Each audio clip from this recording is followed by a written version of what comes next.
There has been a failed coup attempt in Indonesia, and after that, very quickly, Indonesia joined the BRICS nations.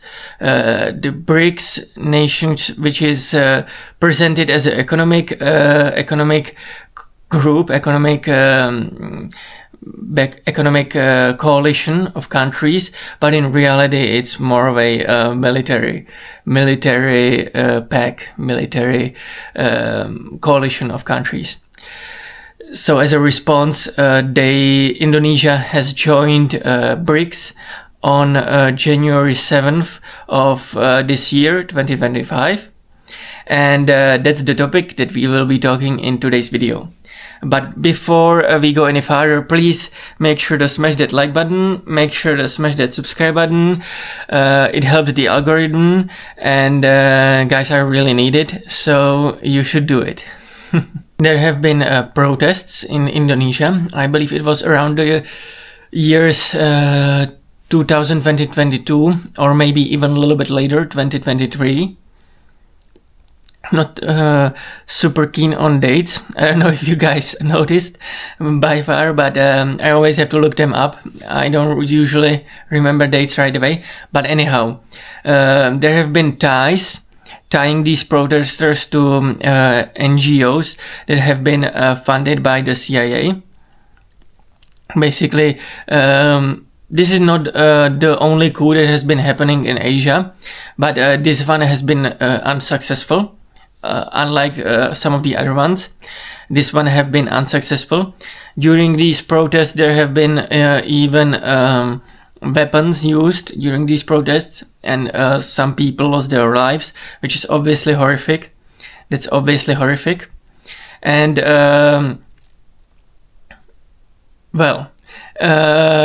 people usually call these types of governments as Asian values, but in reality, these types of governments, we often call them as dictatorships. And so the dictatorship prevailed. They were able to sustain their power. They are able to sustain their seat at the table, and they weren't dethroned by this coup attempt.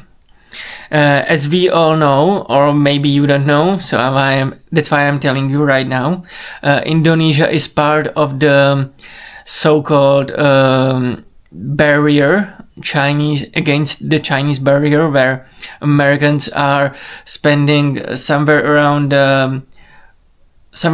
2 trillion, if I'm not mistaken, over the next 4 or 8 years in order to create new military bases around Japan and around the islands around Japan, and Indonesia was supposed to be a big part of this.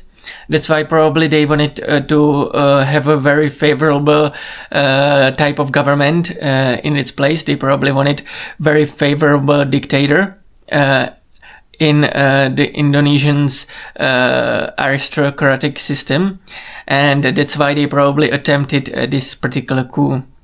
At least the war machine in DC. And with that being said, I just want to say that I am always anti-war, I'm always anti-bloodshed, and I'm truly optimistic that this part of the region will stay peaceful. There won't be any military conflicts with the rising dragon, with the rising big panda, with China. I hope there won't be any military conflict in the future with China. I'm truly optimistic that this will all be resolved diplomatically. And with that being said, I would love you to make sure to smash that like button, make sure to smash that subscribe button. I want to thank you for watching this far, and as always guys, I will see you in the next one. Bye bye.